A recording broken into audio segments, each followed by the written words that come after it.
The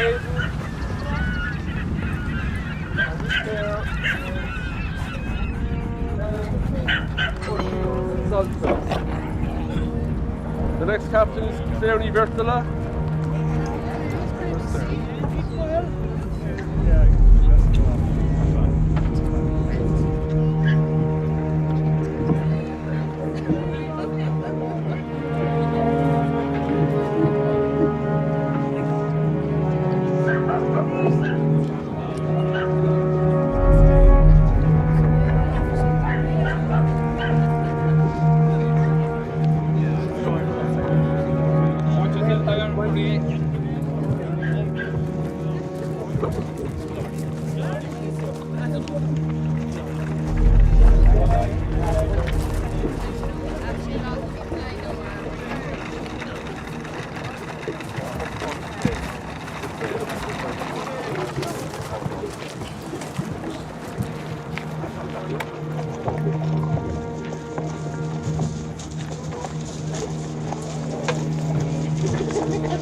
So my first connection to Naomhóga was in my childhood.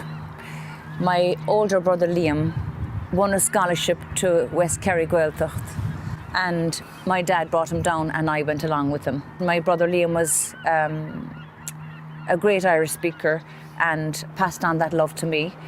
And I used to stay there then as a student. Subsequently, when I was going to UCC on scannán Gaeltachta, and I used to walk down to ceardaíochta. A lot of the time at night time, there's a beautiful windy road down to the Naomhóga where the islanders used to go to the blaskets, so that they used to go to the Blasket Islands from that pier, and the boats were on stands. It was a magical place for me, and I used to go down there with my friends and we'd sit under the boats and chat and talk and enjoy the beauty of the place. And then when I was in my 20s, I met a man called Phobail. We used to travel around the country a lot, looking at different boats, different styles of boat, to the different codarsnacht. So the connection to me is not just the boats, it's the language. The two go hand in hand, and to me, you can't have one without the other.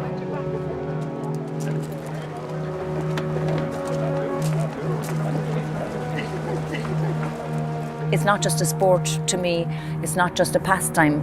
For me, the boats, the Naomhóga they were a huge part of my life and my family's life. My children grew up with the boats since they were very small, and Pádraig Ó travelled to various parts of Ireland, and he studied the boats that were there, the different types of boats, and he learned a lot from talking to people and gathering information. It was a big thing to start that in Cork, to bring that culture to the city. And as I said again, the language for myself and Pádraig was a very important part of that.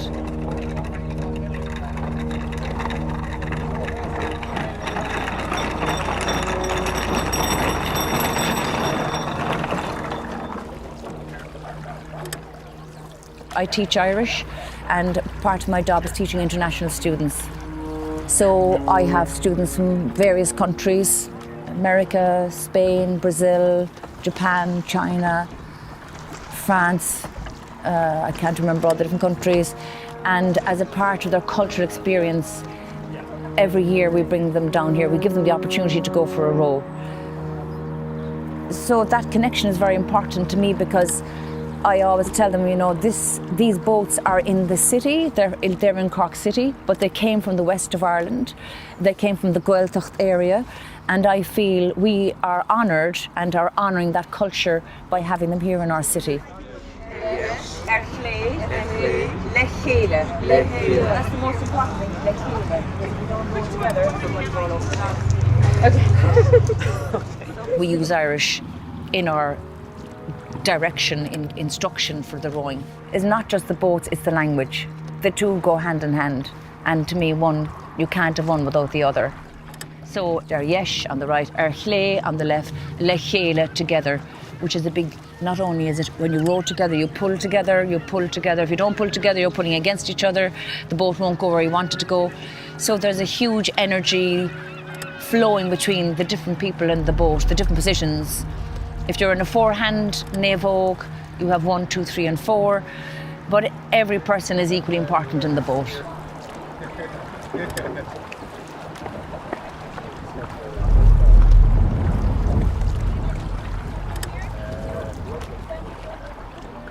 I've been waiting all my life for this. I sat into the boat and just the physical act of propelling the boat and the rocking motion, right? For me, it was a spiritual moment. It just felt so natural. It just moved me, figuratively and literally, you know. So that was it. After that, I was hooked. That was just slightly over 3 years ago. It was January of 2016, and now I'd say I've probably crammed about 10 years rowing into the 3 years, you know, because any opportunity you get, I'm always on the water.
I'm in stroke position when I'm doing the steering and the captain is up the front of the boat, and we generally have the newcomers, like today now, Claire Niverla, who's on this as well.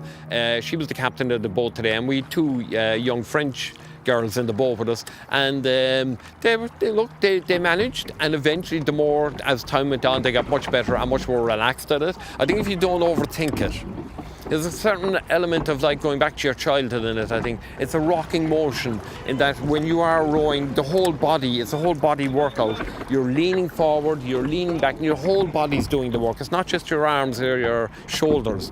And I just think that rocking motion is something that's innate in most people. Obviously not in you, Stephen, right?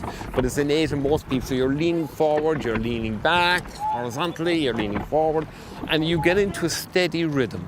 And it's like Zen sometimes. It really is.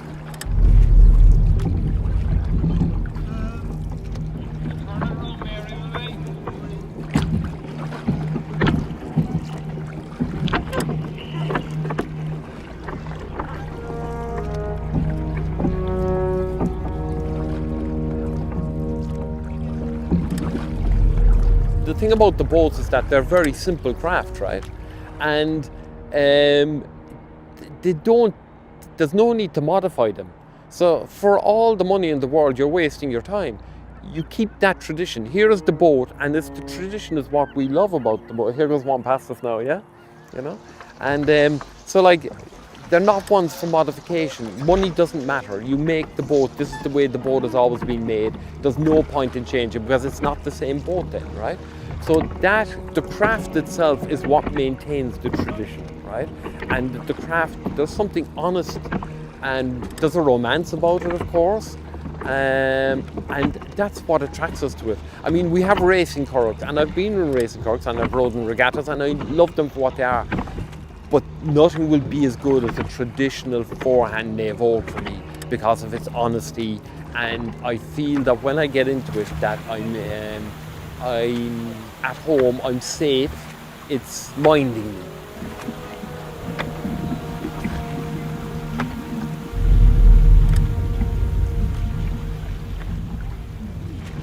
You can see the work that's gone into it around you. It's visible, it's not covered with plastic. You can see the stringers where they go in and where the nails have, and you can see, you know, the gunnels the way they are, and they leak as well, you know, but like, you know, and they all have a different character. Every single one of them have, you could make the same model boat, but each of them will have their own feeling about them, you know, and sometimes it's just impossible to define what it is.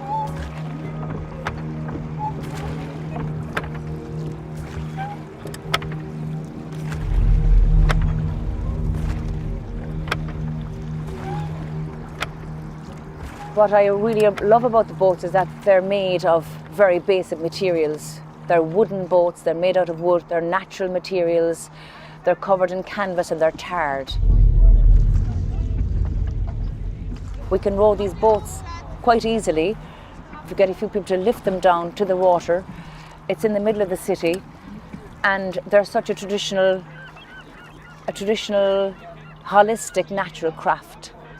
And what I love about them is the sound of the oars, the feel of the wooden oars in my hands. My favourite time for rowing is in the morning. I come down at 7 o'clock twice a week if I can, if the weather is suitable. I can't think of a better way to start the day. I come down, meet my friends, we go for a row.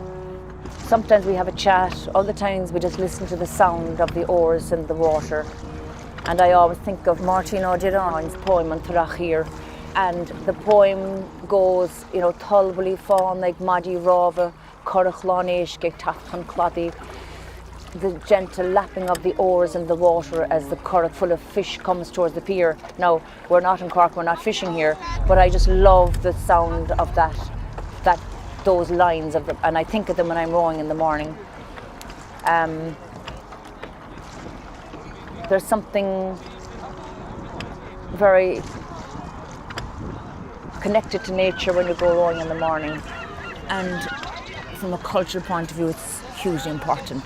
So the language, the boats, the culture, it's a beautiful combination here in Cork City.